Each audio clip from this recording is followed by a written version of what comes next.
In this rapidly changing world, startups are proving time and again to be leaders of change by thinking forward, adapting and acting.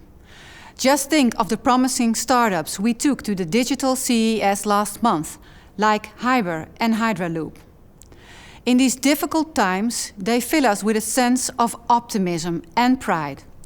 And then there are the startups that are reducing the impact of COVID-19, like VFA Solutions that came up with an air purification system, or Nyco Labs and Edens that help medical workers make better assessments using AI solutions. This is truly tech for good. Techleap has shown us in recent years how to boost a flourishing startup climate in the Netherlands. Now is the time to act. The leading companies for the next decades are being built today. To all founders attending here today, I would like to say, think even bigger than you already do. And let us know how we can contribute to your worldwide success. To all other stakeholders, let us keep doing whatever it takes to make the Netherlands a better place for starting and growing tech companies. I wish you all an inspiring 2021 Techleap Summit.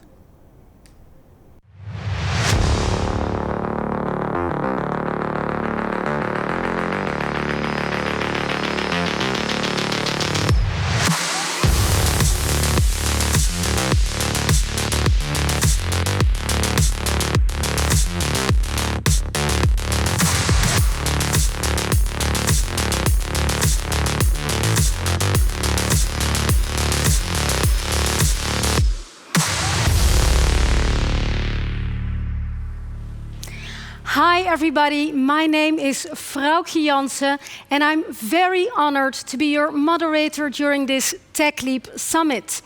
A warm welcome to all entrepreneurs and stakeholders from all over the ecosystem. This year's theme is How to Scale Up Dutch Tech. And thus we created a varied program for all of you. But before we start, first some practical information. The chat is open. You can find each other here and connect with each other. There is also a Q&A box, and the Techleap team is present to answer all your questions. And if you want to share your story, you can use the hashtag TechleapSummit. Please welcome Constantijn van Oranje, Special Envoy at Techleap. Constantijn, happy to have you here with us in the studio. What can we expect for the upcoming days?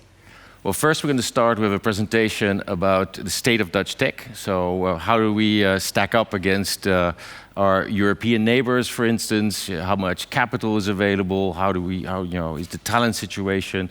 So really just going through the data to know where we are and where we need to go, what's holding us back.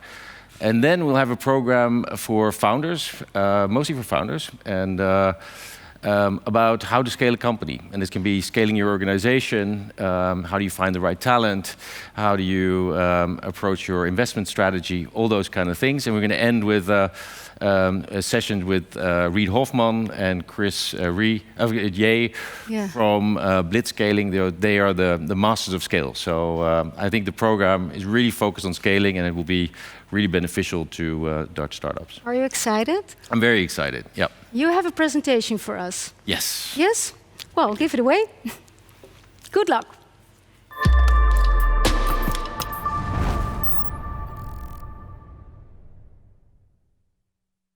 So why are tech startups so important?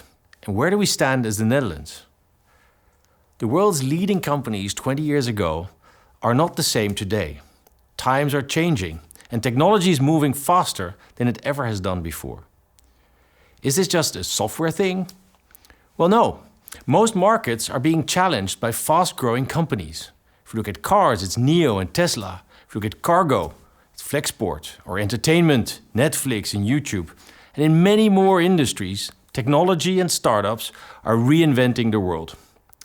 They are addressing some of the world's biggest challenges and driving global transitions in energy, in food, logistics, in retail, mobility, and applying cutting-edge technologies like artificial intelligence, virtual reality, quantum computing.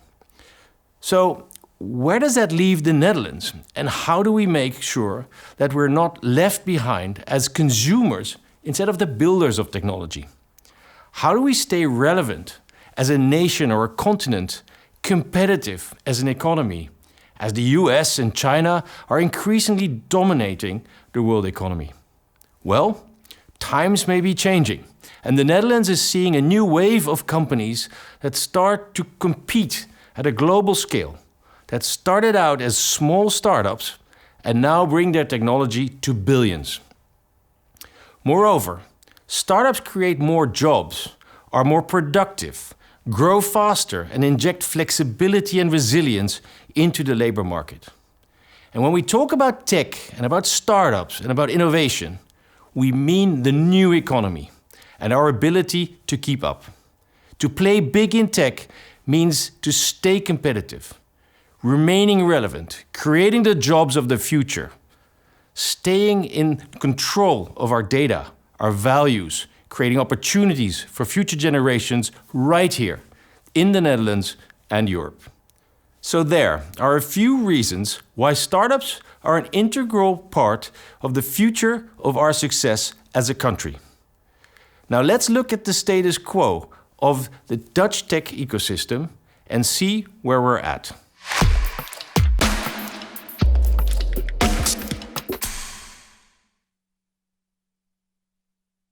So let's start by looking at how the Netherlands startup ecosystem has progressed in 2020 and how it's performing compared to its European neighbors. The good news is that the Netherlands continues to catch up with the larger ecosystems that surround it, punching above its weight in relative terms. With our startup genome ranking continuing to be one of the fastest rising in Europe and the world at large. Through the COVID-19 crisis, the number of startups continued to grow at a steady pace of 6%, now sitting at about 10,000 active tech ventures in the Netherlands. This breaks down roughly to 8.7 thousand pre-seeds, about 1,000 startups, and almost 200 scale-ups. Which immediately shows one of our major challenges. The ratio of companies that get to the scale-up phase is consistently too low, at less than 2%. The positive news is, however, that we have a large pool of potential solutions that are ripe for scaling. So far, the Dutch tech startup ecosystem has created 17 unicorns. Not all exits can be unicorns, though. From 2005, we have witnessed a steady rise in exits, with 137 in 2020, mostly by acquisition. 2020 was another record year for investment in the Dutch startup ecosystem, even with the ongoing pandemic happening all around us, with over 1.8 billion euros raised. If we break this down by funding type, you can see the Series A with 41 rounds at the total of 335 million, and Series B with 20 rounds at a total of 469 million. And in terms of investment types, venture capital was by far the leading form of capital, bringing in 1.2 billion of the 1.8 billion invested. Investments cover all economic sectors, but health tech, enterprise software have attracted by far the most capital, doubling the volume compared to earlier years. Other strong sectors being fintech, transportation, and food. With funding comes growth, comes employment, and it's interesting to look at the company maturity versus the number of employees. The tech sector has created over 100,000 jobs, divided over pre-seed with about 43,000, startups about 39,000, and scale-ups with 20,000 jobs, showing that 2% of the total companies created nearly 20% of the jobs. Now that we've seen a few basic numbers about the Dutch tech ecosystem, let us look how this compares to Europe and the rest of the world. The good news is that we rank number 3 in Europe for combined ecosystem value. At 232 billion euros, only ranked behind the UK and Germany. And it's good to note that a big part of this valuation comes from Takeaway.com, Booking, and Adyen being among the biggest unicorns to be born from the European tech ecosystem. What we see is that although it was a record year for investment in the Netherlands, we still can't compete with the larger ecosystems. The UK, as number one, saw startups raise a staggering 14 billion. And even on a per capita basis, we see that the Netherlands is behind the likes of Sweden and Finland. More concerning is that the Netherlands lags behind in deep tech investments. So although we have a high number of startups, when looking at other countries, the data tells us that they aren't raising enough money. We've seen record numbers across Europe, and it's safe to say that as a continent, we're picking up the pace. But we are still far from catching up with the US and China. And we know through the recent Atomico report that Europe accounts for around 1/4 of global GDP, yet its share in venture capital is only 13%. More specifically, we see the US tech still attract more than 50% of VC money globally.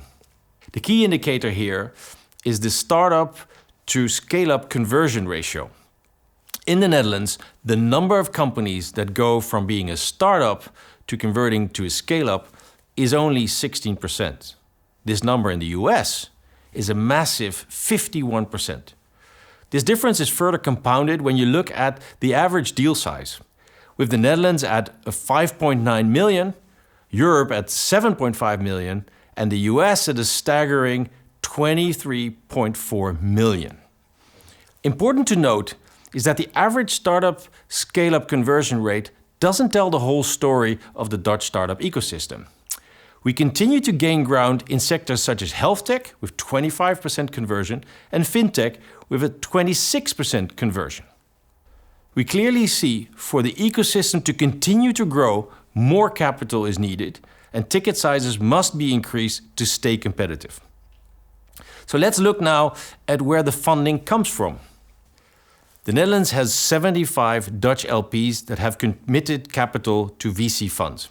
This is only 12% of all active LPs in the Netherlands. In comparison, the UK has 1,000 LPs that committed capital to venture capital. 18% of their total active LPs. So it's no surprise why they are the most funded ecosystem in Europe. Further to this point, only 27% of the commitments to venture capital from Dutch LPs are to VC funds inside the Netherlands, whereas in France and the UK this number is over 60% nationally, keeping funds raised in the country of origin. Our challenge now is to attract more investors and to keep investments within the Netherlands. Now let's zoom into one of the areas not receiving enough funding, deep tech. With only 267 million raised in 2020, the Netherlands sits at number 7 in Europe, raising only 25% of what French deep tech companies raised in 2020. And there's no doubt about the potential. Dutch companies applied for nearly 7,000 patents in 2019, sitting only behind deep tech leaders Switzerland and Germany respectively. Beyond capital, the lack of diversity in the tech sector remains a big challenge. To cover just one area, the Netherlands has the highest number of male employee to one female employee when compared across Europe. Specifically looking at tech jobs such as software engineers, product owners and growth hackers. Alongside this, we see only 11.9% of founders are female, with them receiving a meager 2% of all Dutch VC capital invested in Netherlands. This also comes at no surprise when we see that 94% of Dutch partners at VC firms are male.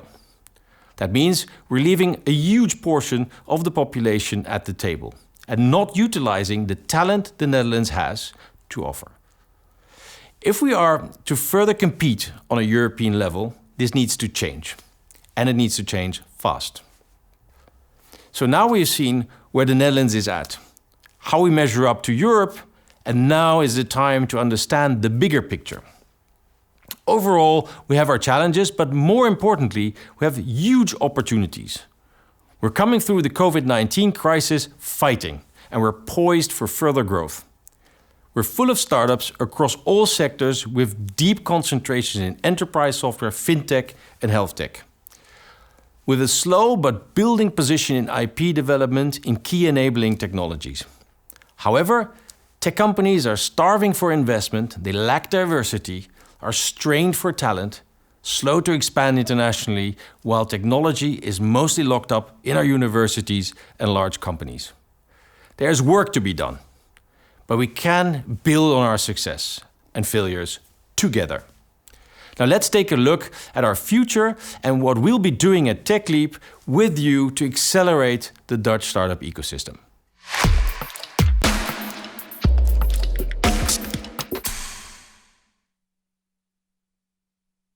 As we move into 2021, tech is entering a new era. The COVID-19 pandemic showed us how technology is not only a nice to have, but essential to keeping our lives, our communities, our businesses moving forward. 2020 demonstrated the power of deep tech, whether that's the first mRNA vaccine created or OpenAI releasing a language model using deep learning to produce human-like text. And 2021 is expected to produce many more of such breakthroughs. Where does the Netherlands want to be? Do we want to be the creators or the consumers of deep tech? Do we want to be in the lead or are we contented to follow? Are we going to be part of the solution or do we stick with the problem? I think the choice has already been made. Therefore, it's time to act. Techleap and partners suggest taking the challenge head-on in 2021 by establishing an international network of experts, connectors and mentors, by supporting the setup of 2 deep tech scale-up funds whilst helping pension funds invest more in venture capital, by setting up a diversity and inclusion initiative focused on tech scale-ups similar to the Fundride program we have for investors, by attracting more talent to the Netherlands with a career site showcasing all the vacancies from leading Dutch scale-ups, building a program with leading incubators to scale science-based deep tech startups and improving tech transfer practices in the Netherlands, running and scaling the RISE program and building its community, and getting a new fiscal policy for stock options and risk capital adopted, creating a single community platform to connect the Dutch tech ecosystem in one place, to name just a few of the most important actions that we're planning for 2021.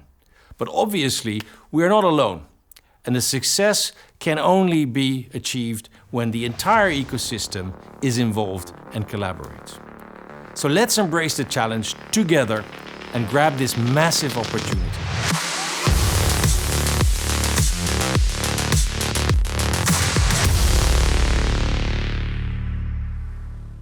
That was an impressive presentation. Thank you. Yes. Thank you. Well, you end like, let's embrace the challenge together and grab this massive opportunity. Yeah. What do you mean with that? Well, I mean, it's obviously not Techleap. It's about all of us. It starts with the entrepreneurs. You know, they are the ones that have to dream big, and they have the ones to build their organizations for scale. Then it's obviously the investors that have to support the startups and help them to grow and invest more. It's about our government setting the right conditions for growth. And we've already talked about fiscal systems, but also the talent pool. And keeping the Netherlands an open country for talent from abroad as well. So many factors play a role here. We'll have a mayor on our program as well. I think cities play an incredibly important role as attractors of talent, yes, but also connectors, and making sure that this whole tech development doesn't become very singular, only for highly educated white male, but it's like a much more inclusive sector. And what is it you expect from the ecosystem? Well, I don't. It's not that I expect anything. It's well, what I hope. What do you hope? I hope yeah. is that it becomes much more of a self-propelled ecosystem. So that it's not an organization like ours that are putting inputs in, but it's actually, or that we look at the government to solve things, but it actually starts to accelerate itself. Well, do you sometimes look at the government and think like, maybe a little more effort would be nice? Well, yes. I mean, there's some governments have made this whole tech development and startups a core strategic focus, and that's less the case in the Netherlands. Like in France. France and Israel. We've seen some Estonia. You have some countries that have been quite remarkable in this respect. On the other hand, that's not how we are in the Netherlands. We do like to do things on our own, and I think it's good. I think we shouldn't always look at the government to create things. Maybe to remove a few barriers here and there, but all in all, it's really that we need to have a common understanding about what the challenge is, how urgent it is, and that the opportunities are there. And that we have to make choices. That means choices in education, choices in fiscal system, and choices in enabling these businesses to grow also internationally. And your choice to help the tech sector scale, that drive, where does that come from? Well, the drive is because I see the opportunity. It is incredible. I mean, to work also with entrepreneurs because they have a very positive kind of focus on trying to achieve things, making things better. Usually, you only start a business because you want to make something better. That's not there yet. So that's what's really optimistic and positive. And I think, as I said, the potential is there in the Netherlands. You know, all the elements are there, and I can help a bit in kind of pulling them together. And hoping that they start to work as one machine to kind of produce better businesses that can act globally. So you think it's all about living your full potential, you know? Do you do that? Myself, I try to. And I always, and you're always surprised how much more you could actually have done. I mean, it's remarkable to see what individuals have done. And we'll have a few individuals on the program that in their lifespan have, we have one, Adriaan Mol is going to be here, who's actually had started 2 companies that are already unicorns. And he's of a very young age. I don't even want to talk about it. So I don't know what the hell he's still got in front of him. So, that shows, if you have dedication and vision and with probably a lot of hard work and character, you can really achieve a lot. Yeah, so you seem to have like a fascination for these founders, right? No, it's just, I mean, it's the same with sports people. It's the same with musicians and people that want to perform at their best. And it shows that if you do that, you can be a world champion coming from the Netherlands or from anywhere in the world. And we have the benefit here is that kind of the groundwork is really solid. We have a very good, stable climate. We have very good care, education, all that. All the elements are there. So it's really up to the individual to excel. And that's what we're trying to support. And that's what Techleap Summit is for, right? Yes. Thank you so much, Constantijn. My pleasure. We've asked Prime Minister Mark Rutte to reflect on the state of Dutch tech. Let's see what he has to say. Ladies and gentlemen, I could begin with how the pandemic has hit startups and scale-ups. Because yes, it has certainly dealt a heavy blow, despite the economic support packages. And despite the coronavirus bridging loan, which was introduced especially for startups and scale-ups. You only have to look at the numbers and listen to what people are saying. The situation is serious. So I could talk about that. And it's a conversation we need to have. But it is not the whole story. Because the pandemic has also highlighted how important startups and scale-ups are to our society. And one example in particular stands out, the German biotech firm BioNTech. A business set up a few years ago by a married couple in Germany. It developed the innovative technology that has given us a powerful vaccine and hope of an end to the pandemic.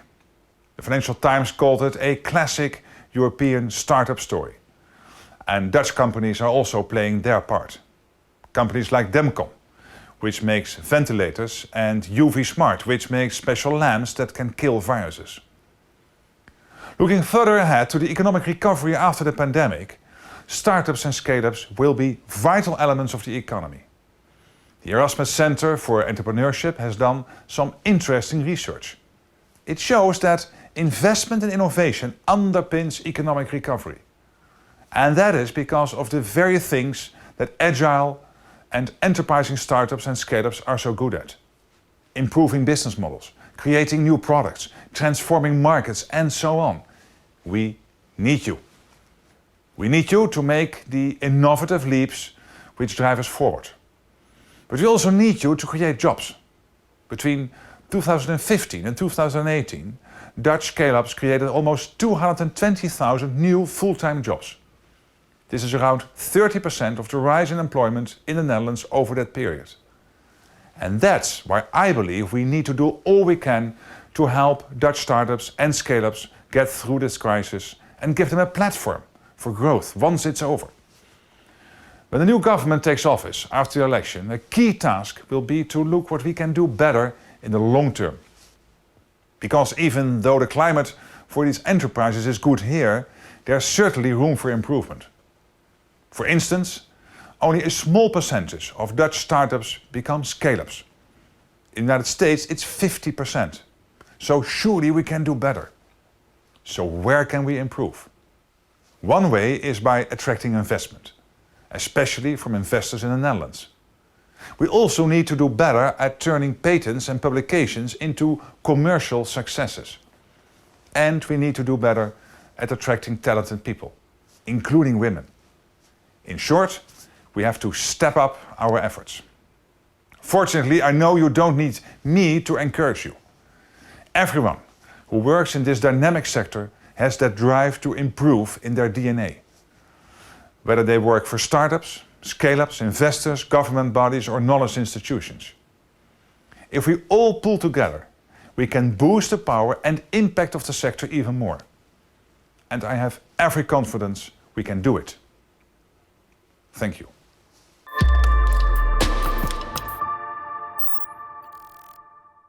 Thank you so much, Mark Rutte. Happy to hear that you have all the confidence that we can do it.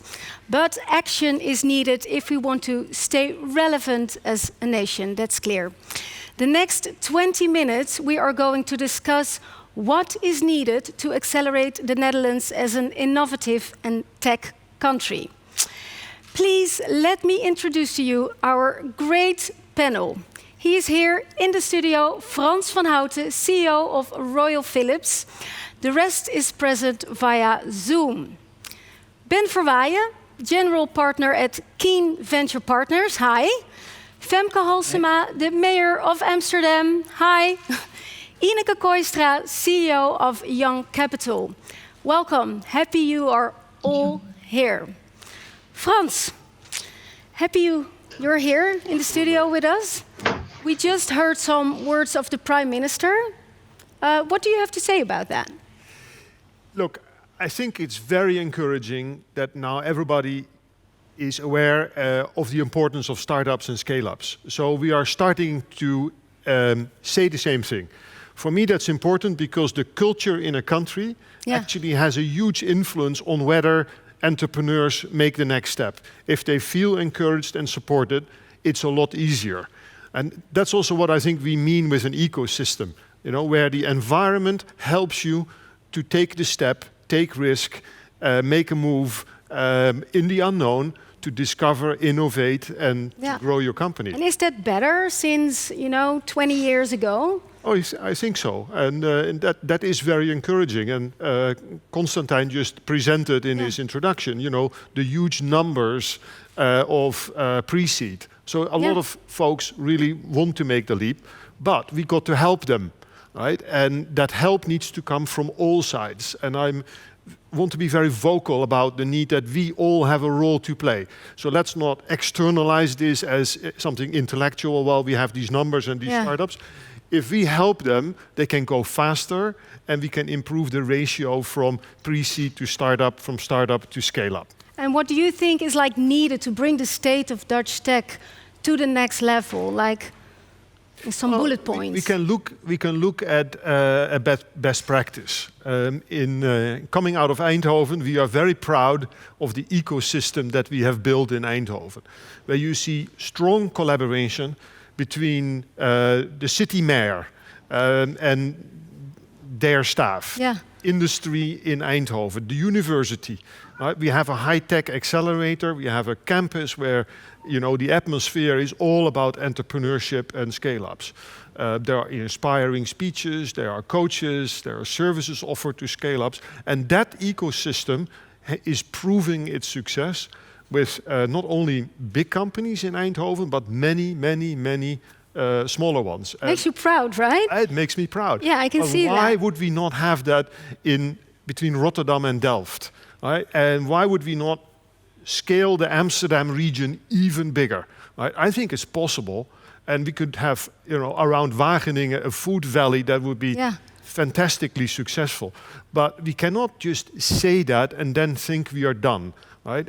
I would challenge us and challenge myself to be part of that solution, and also, make sure that we get the funding in place so that the startups can really grow faster. And what is it that you expect from Amsterdam, since the mayor is here, Femke? Well, what is it what you expect, Frans? Well, let's say Amsterdam has made a lot of progress, also under the predecessor of Femke, and I think that stands. But it is about attracting talent. It is about making sure that housing is available. It is about convening power of the various parties that regularly meet with each other to say, what do we need to do to enhance the conditions further? And then you will find that the devil is in the detail. And that constant attention is actually an animator or an accelerator of that ecosystem, where we listen to each other and then solve the smaller or sometimes the bigger hurdles. Femke, is there constant attention when it comes to tech, to the tech industry? Good morning. Well, Good morning. Good morning. Yes, there you are. Do you hear me? Yes, now we can. All right. Now we can. Well, I do think that there is constant attention to the tech sector in Amsterdam, and it's also a main interest of the local government to diminish, for instance, digital inequality, to serve education, to maintain good relationships with the universities. But as Frans van Houten already mentioned, I think it's very important that it's not only Amsterdam, but that the Amsterdam region seeks tech development as one of its first priorities for the coming years. I think after the pandemic, we can say that the Amsterdam economy was very vulnerable because it is an economy that really depends on visitors, on international visitors. And as we are and will remain an international city, we must create a more strong and independent economy. And I am really certain that tech development, data development, for instance, in the medical atmosphere, will play a very important role. So we are rethinking the future of the Amsterdam region with all our governmental and societal and economic partners. And we are doing it, by the way, on the initiative of Ben Verwaayen. And in the meetings we had the last months, everyone is saying, all the local governments, that tech must be, and innovation, data innovation, must be at the heart of the economy of the Amsterdam region. Ben, you advised Amsterdam. What did you tell them? I didn't tell them anything. I asked two questions. And here's the good thing about the story that we have. We have a lot to be proud of. And it's a much better basis to talk about your strengths than constantly focusing on the weaknesses. And we have an enormous amount of strengths that we should bring together in a much more constructive way, a positive way. So I don't like the word help. We don't help. We need to work together. It's not charity, it's necessity.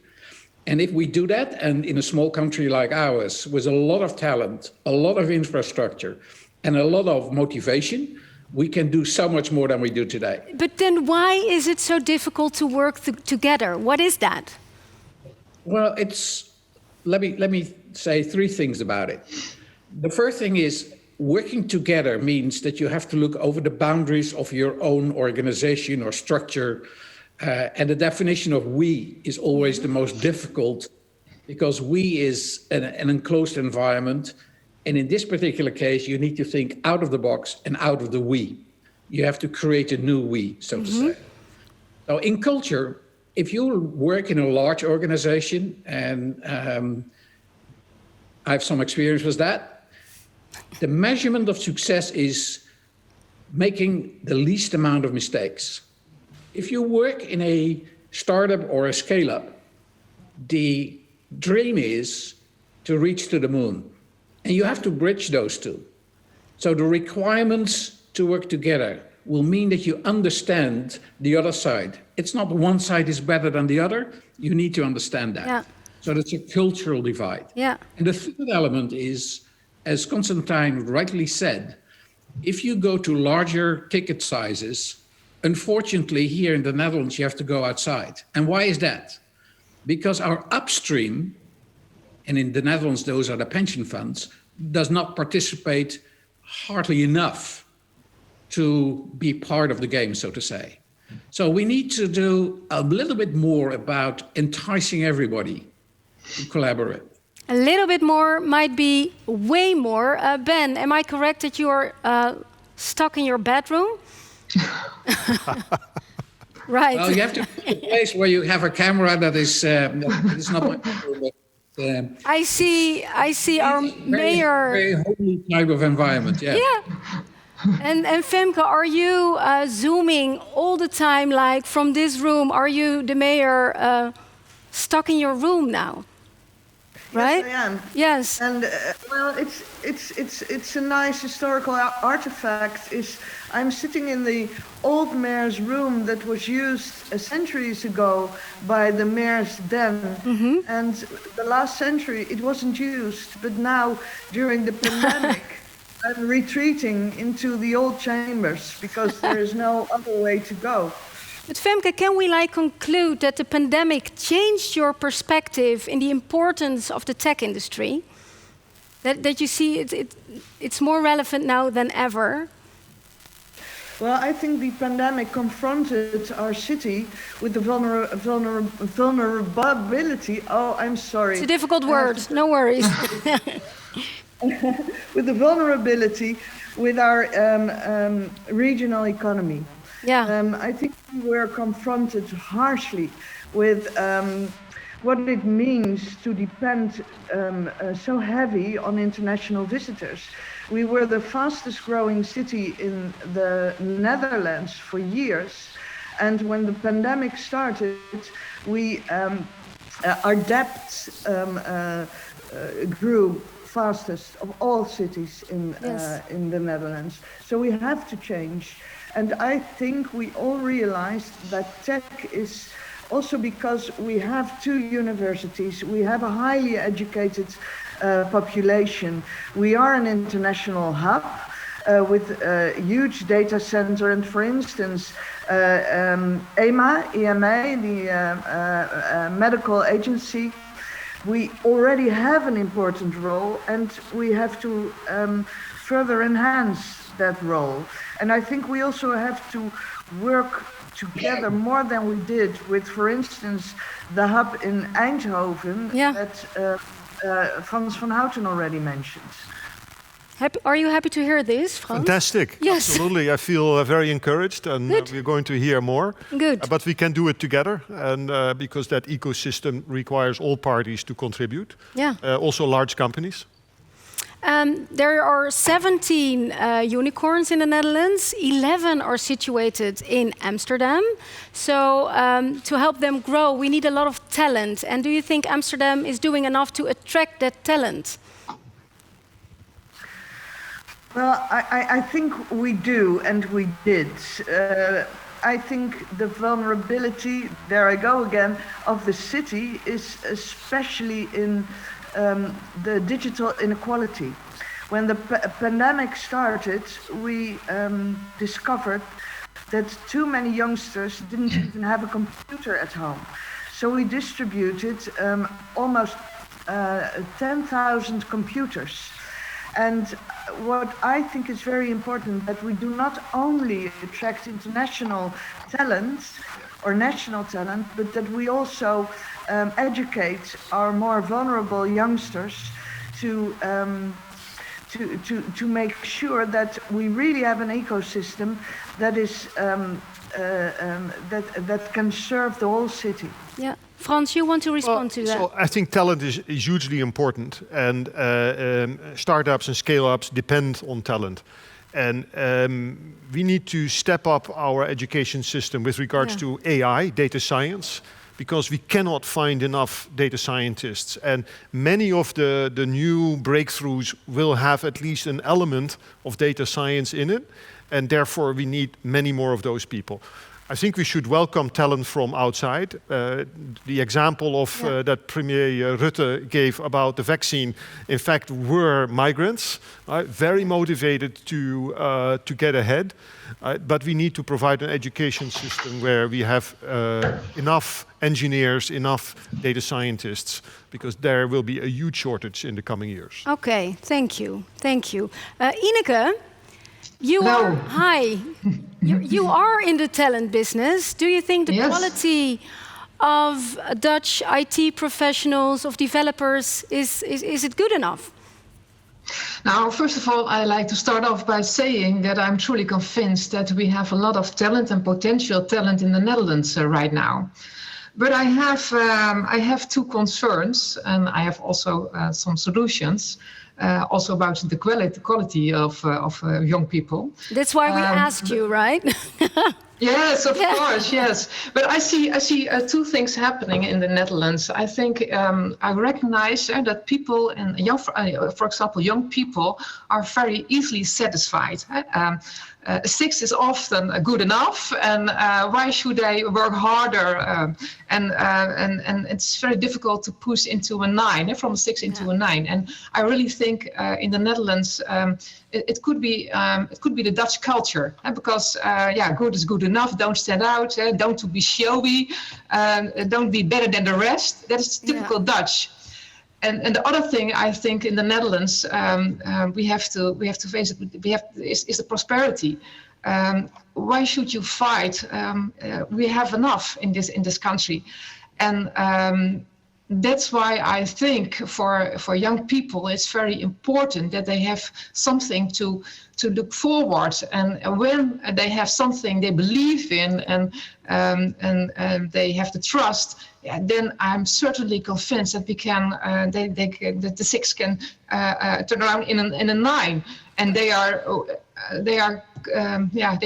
the winning team, and then we have the best people in the Netherlands. So a lot of trust as well. But what can we do to diversify this talent pool? Because now in tech it's all white, male. It's not No. What we want. It's a big concern. Yes. I saw the presentation and the data. Yes, we have the female in tech is quite difficult. Yeah. And I think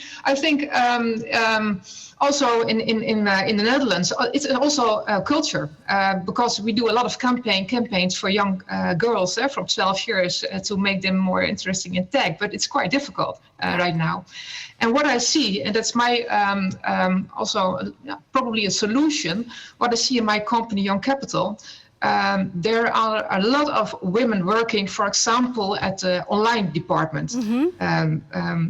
And they have the skills, they have the interest, and sometimes it's very important that you look inside and that you talk with the people in your company, and then you see that they are interested in tech, and then it's possible to educate them and train them, and so you make your own developers from current jobs into a software developer, and that is great.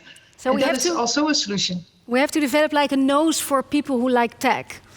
Yeah, and you have to talk with your people. Huh? So it's in big companies you have a lot of women. So please, they are willing. They are if you have the interest and you talk with them. So see what happens. Surprise yourself. And otherwise for us, it's also my business. We train and we develop a lot of women for tech. So it is possible. But we also see. It's very difficult to find experienced developers right now. Ben, they are not available. Thank you so much, Ineke. Ben, one last question for you because we're heading out of time. What do you think is needed when the Dutch become like the next Silicon Valley, London or Tel Aviv? Okay, let's first agree that we stop sending everybody to Silicon Valley. That's crazy. We don't need to do it. We need to be proud of what we have here and develop what we have here. Second, we have to be more severe in our demands. We have to demand that we are better than we are today. For example, if we take investments, we have set for ourselves a target of female entrepreneurs, non-negotiable. And the same goes for companies, smaller and bigger. So I think we have enough now to set a target much higher and do it because we want to do it and we need to do it. Thank you so much, Ben. We're going to do some questions from the audience. And here she already is. Frans, there's a specific question for you. And it is from Merel Boers, founder at Nicolab. Frans, there's a huge transition going on for tech and medtech companies to the cloud.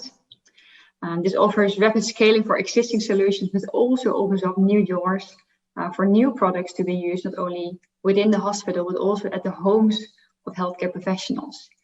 And I can imagine this is a huge step for Philips as an organization to take. So my question is there a role for tech companies like ours in that? And if so, how should we approach that? Well, that's a great question. You know, is there a role for startups and scale-ups to bring healthcare in the cloud? I would say yes, let it come. Because, you know, what also the pandemic showed is that we need to reinvent healthcare. Yeah. Right? Much more prevention, much more telehealth. We need to make healthcare more productive. And the establishment is not necessarily going to do it. Right? So we need breakthrough ideas. It's funny how you smile with that. Like, it's not the establishment. Like, you're not the establishment. I'm part of the establishment, but I admit it. And, you know, in our innovation strategy at Philips, we now work very much with startups. We have over 200 stakes in startups, and we will have more because sometimes innovation by smaller units and companies is better. Right? They are more agile, they are very creative, and we love to participate in startup ecosystems. So we do that in Israel, in the Boston area, and here in the Netherlands. And I can only encourage startups to be in touch, because then we can co-invest and help this disruption to happen. And I would also say that we should not be fearful of leveraging cloud and to unlock data around healthcare. This is often going wrong, as we saw with the GGD. Exactly, yes. Right? But that's because it's not properly done. Right? And I think if we innovate and bring tech and deep tech into healthcare, we will see amazing possibilities to improve our health and well-being.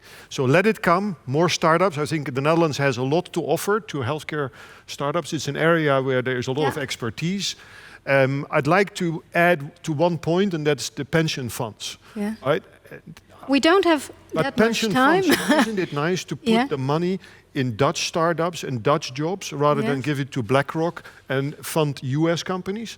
I mean, if there's one achievement that we can have here today, is to call upon the pension funds and say, invest your money in your own country, in startups.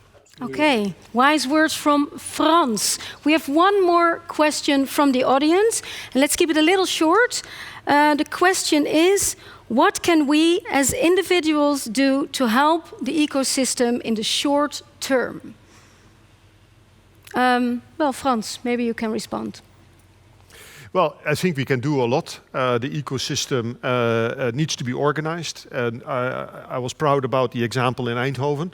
Right? And we need to do the same in Wageningen, Yeah. in Amsterdam, in Rotterdam-Delft. I'm personally involved to help kickstart the ecosystem Rotterdam-Delft, also because I studied there, but also because I see a lot of healthcare opportunities there between those two universities. And I think it's important that we all spend some part of our time to help organize that. Yeah, and maybe one day we'll be one big metropolitan, Right. and then together with the rest of the Netherlands. CEO Frank Slootman of Snowflake, Yeah. very successful in the Valley. He actually is keen to coach Dutch startups because he wants to give back to the Dutch ecosystem and the Dutch community. I think if we all ask, there are so many people that want to contribute. Yeah. So let's do that, and I think it will help. But as Constantine said, the big hurdle is more investment capital. So that's why I made that statement just now, that we need to focus on. More investment capital. That's right.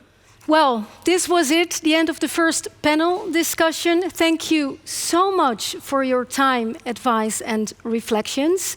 It's absolutely clear that we have to take our responsibilities in many areas if we want to scale up Dutch tech. Thank you, Femke Halsema, Ineke Kooistra, Ben Verwaayen, and of course, Frans van Houten. To get you inspired for the next session, a video now. Probably you know them, the ones who change our world. By amazing us with their vision and products. By overwhelming us with their revolutionary insights. By pumping up a bookstore to the world's biggest department store. But what about us? Us, Dutch entrepreneurs. What's holding us back? Nothing. We wanted to clean up the ocean, and we do. We achieved global leadership as a manufacturer of chip-making equipment. We solve global payments and deliver food in more countries than you can imagine. We created a grocery store without a store and develop astonishing means of transportation. We colour the world with flowers and cure the toughest diseases. Every entrepreneur has a dream. And if you dream, dream big. Don't limit your ambitions. Forget about boundaries. And skip the word impossible. Think big. Take the leap.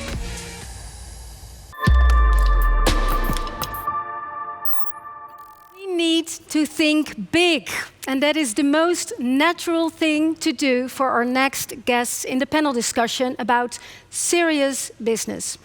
We are going to talk about tech and investment trends and what it takes to scale and to build a serious business.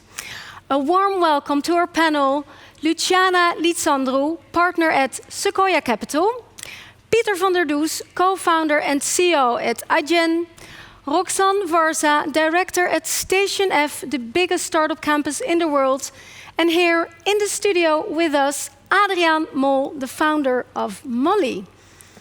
Adriaan, let's kick off with you. Yeah. You built like a serious business. And what have been critical decisions you made to get this enormous success? I think critical decisions were basically, well, it's for everybody is different, right? Because I started at a quite young age. Like how old? I think I was about 15 years old when I just started programming and building the first products. We're not drinking in a bar or whatsoever. To be honest, also. But also, at that age, you can drink and program. And don't ruin your brain. Yeah. And yeah. Probably also... So I started at a young age. And I think for me personally, and I think also for the companies that I've been building in the past 20 years or so, have been... being authentic to myself and to what you're good at. And I was pretty good in programming and building a good product, so we've been focusing on that.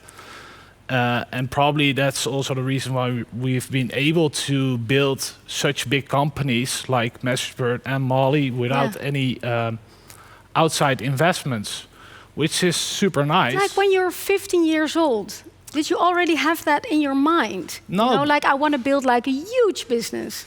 I was quite, well, I was ambitious. Nobody understood me because, I was programming, and at that time, nobody really knew what that was. So I was just doing something. But I was ambitious. I wanted to do something big, at least that. So, but I haven't had a real clear goal. Cool. Peter, are you there? Yeah, hoor. Yes, how is that for you? What critical decisions did you take? It's funny because this is the second company we have been building, and we have been taking venture capital on actually quite early, both in our former company and in the current company, Adyen. And I see that as part of the elements of success. Okay, and like, were there massive failures you learned from? Well, the first company had a way more complicated structure with shareholders. So what I learned from that is the second time around, I didn't want to do what you typically have, the A, B, C, and D rounds, where everybody has different rights and where you run the risk that ultimately you're not aligned with your investors because some have different rights. So that leads to a different interest, especially would you ever hit a rough patch. So I learned from that in the second time around, I wouldn't do that again. So with Adyen, we always ran a clean ship and had a very simple structure. And how did you create that simple structure? So when we went out to get venture capital, we started in 2006 with this company. In 2011, the first round was with angels, so from our network. And then the first time that we went out to venture capitalists, we only gave out common shares, and they didn't give a board seat. And now everybody says yes, but because you already had track record, and therefore you could ask for it. But on the other hand, we were also willing to leave a bit of money on the table, maybe, because we weren't going for the highest price with the worst conditions. Yes. We were going for something where everybody's aligned, because we felt if we're all aligned, it will be easier to build a company because I'll have less overhead speaking to investors, and we can just focus on building a company. So it's like with more harmony. How important is harmony for you in this process? Well, the first company, we spent way more time with shareholders. Also, if you have shareholders on the board, that means that theoretically they look at the interest of the company, but of course they will also look at their own portfolio. So you're being treated as a portfolio company also by your supervisory board. So yes, the second time we made sure that by the time we installed the board, it was an independent board, and avoiding conflict. I think that helps a great deal with that. You can focus on speed. And I speak to many companies which sometimes even have to go IPO just to get rid of all those different shareholders with different interests.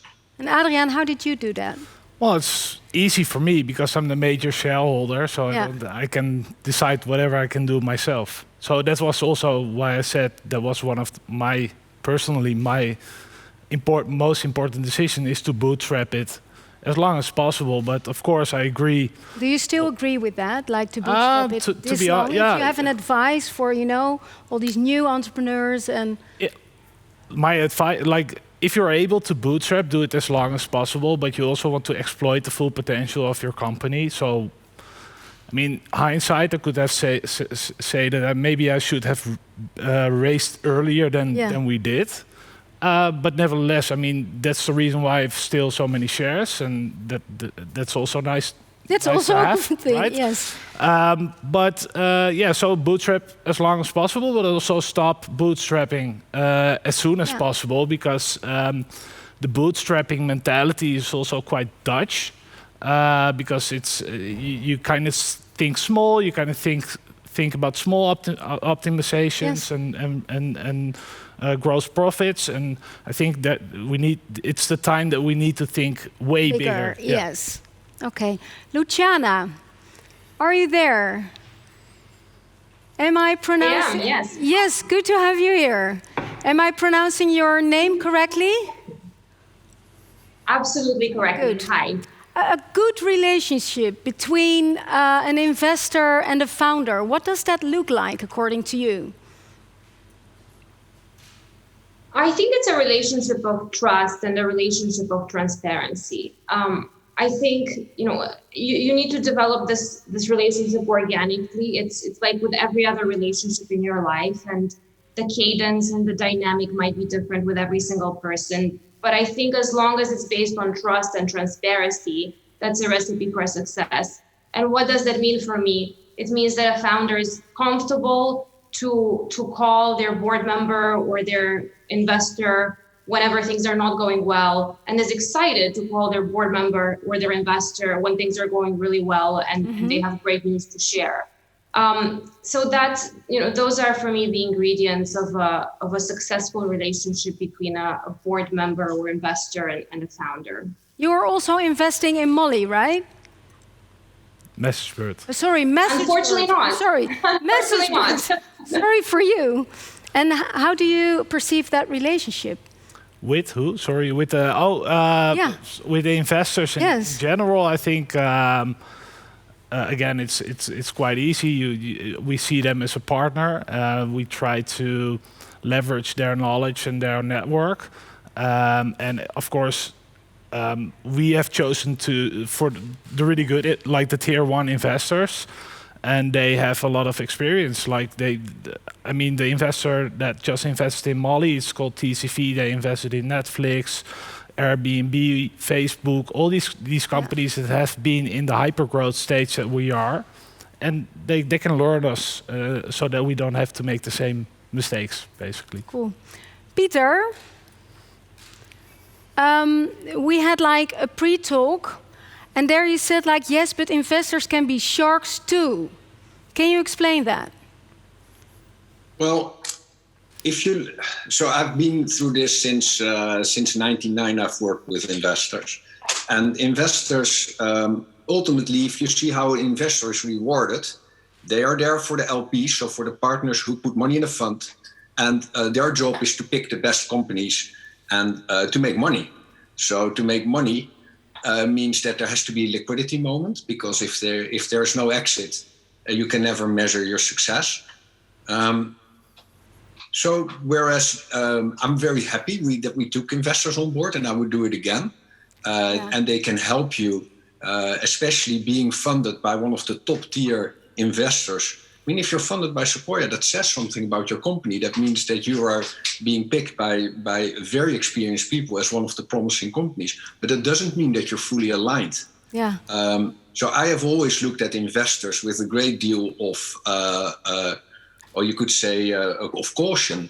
And for example, if I look for a CFO, do you want a CFO which is recommended by your investor, or is that a CFO who has worked with them before, and who will force from the inside an exit at the moment your investor wants it, but where you feel it's a bad timing?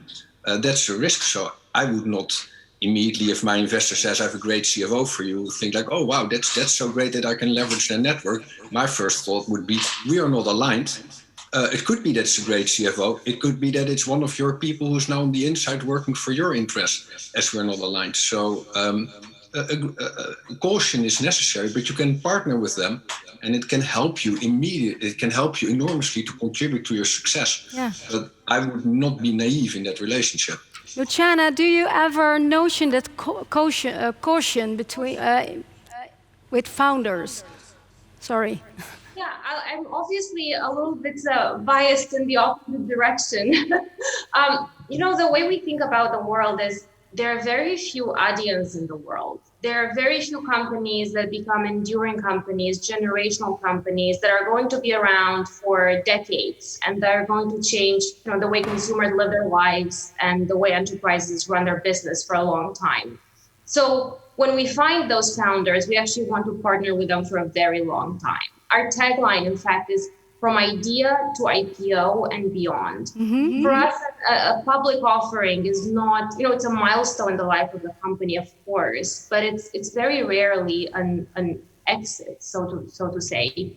We typically stay on boards of our companies for a very long time after, and we're actually set up to continue investing in these companies along the way, because we know how precious these founder relationships are and how rare these type of companies are.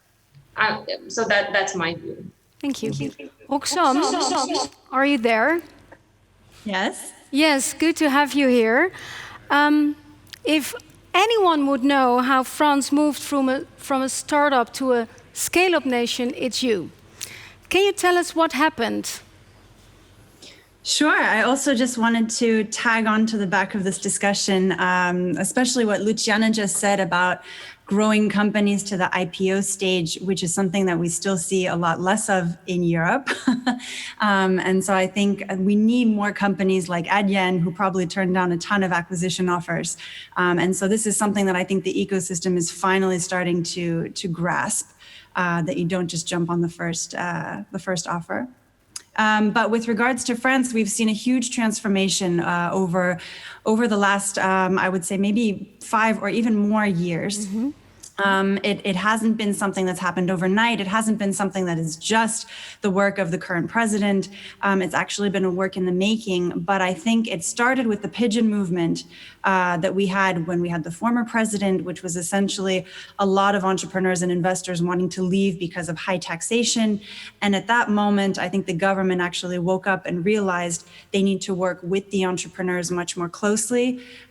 And since then, they've been paying attention to a lot of the needs of the ecosystem. And I think the most recent examples that I can give of initiatives, government initiatives that have made a huge impact would be the very ambitious international talent visa, not just for entrepreneurs, but for everybody who would work in a startup and even investors. So they have something that's very flexible, easy to get, today used by a lot of companies, AdStation F.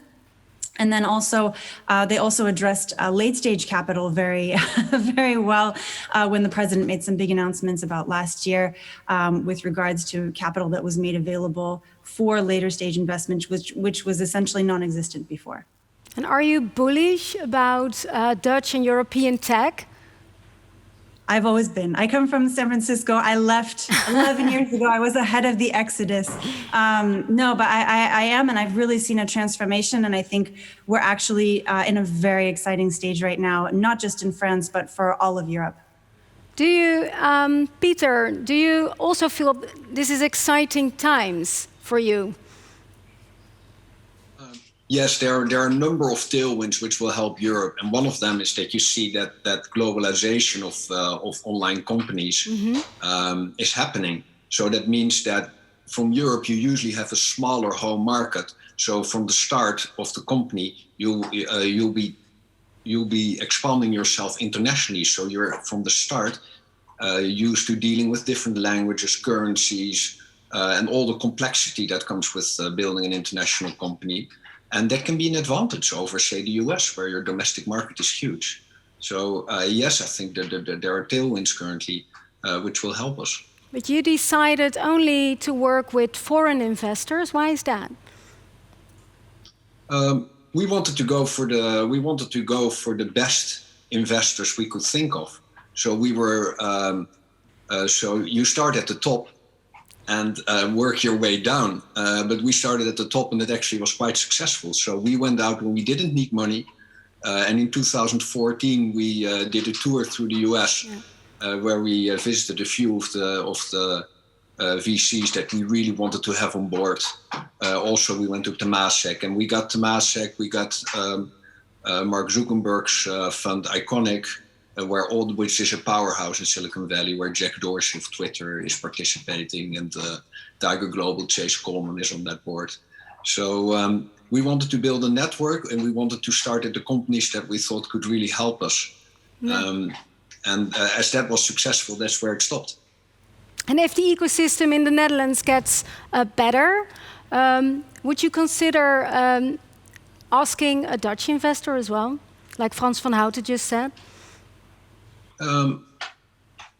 Look, if you look at what an investor can bring you, as they say in the US, all our money is green. Doesn't really translate to Dutch, but so the money is the same. So what else can they bring us? And what we were looking for is network. Temasek out of Singapore brings us a network in Asia. If you look at the connections that we have in Silicon Valley, Iconic brings you that. So we were looking for network. And at this moment, if you go to a Dutch VC, it's just not the same network, and that is logical. There's a certain hierarchy in companies, and and also Sequoia. I mean, those are the companies which are at the very, very high end. So having them on board immediately marks your company as this is a company to watch, because this is very likely a success story. So if you can add that, that's something which a VC can bring, just with their name, just with the selection process, just with the IQ and EQ that's behind such a company. So we need IQ and EQ. Talking about that, how important is your gut feeling for all of you? I mean, tech is a lot about data, but if I hear you, it's also about it has to feel good, didn't feel right. How important is that? Roxanne. Well, for me, it's super important. I'm a real people person. I think the part actually that interests me the most about working with entrepreneurs, whether it be from an investor perspective or working with them on another level, it's really why are they doing this? What is driving them? What do they know that other people don't know? How do they react when they're confronted with a problem? So it's really it's all the personal stuff, and it's the metrics, I believe that the metrics for people who have the right reactions will come in time. So it's much more about the gut feeling for me. Adriaan, what do you know that I don't know? Wow, I don't know, but for me, maybe it's easier for me to answer the question because probably you know a lot that I don't know. So I think in terms of gut feeling, I'm not the smartest guy, not the strongest guy. I think the gut feeling made me so successful at this point. Yeah. So, so for me, it's actually super, super important. Yeah. Peter, since you're both in payment services, do you have an advice? You can take it or not for Adriaan. And for all these entrepreneurs? Well, I have advice for Adriaan. No, I hope that he's going to make it very, very difficult for Stripe to get their feet on the ground in Europe. We don't need a US company to service European companies. So I'm very happy he has the funds to execute, and he has a very good position. So wouldn't it be lovely if Stripe?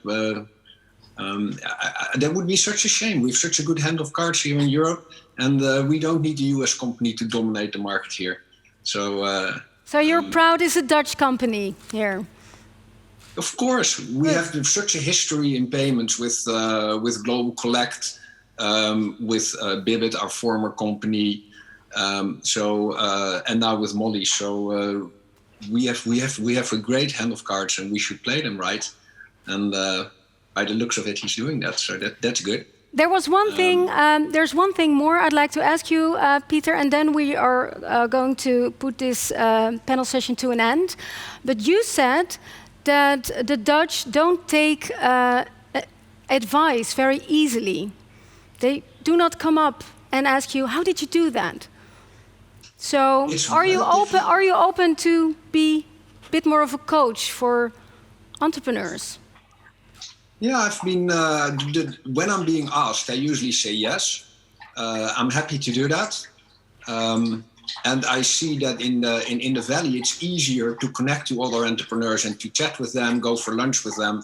And I wish we would have that ecosystem here more in Europe. Actually, I think France has that arranged in an amazing way with France Digital. And if I'm in Paris, I'm very easily invited to meet other entrepreneurs. So I think France is. Compared to what I've seen in other countries, extremely advanced. But yes, we should do that, and we should team up.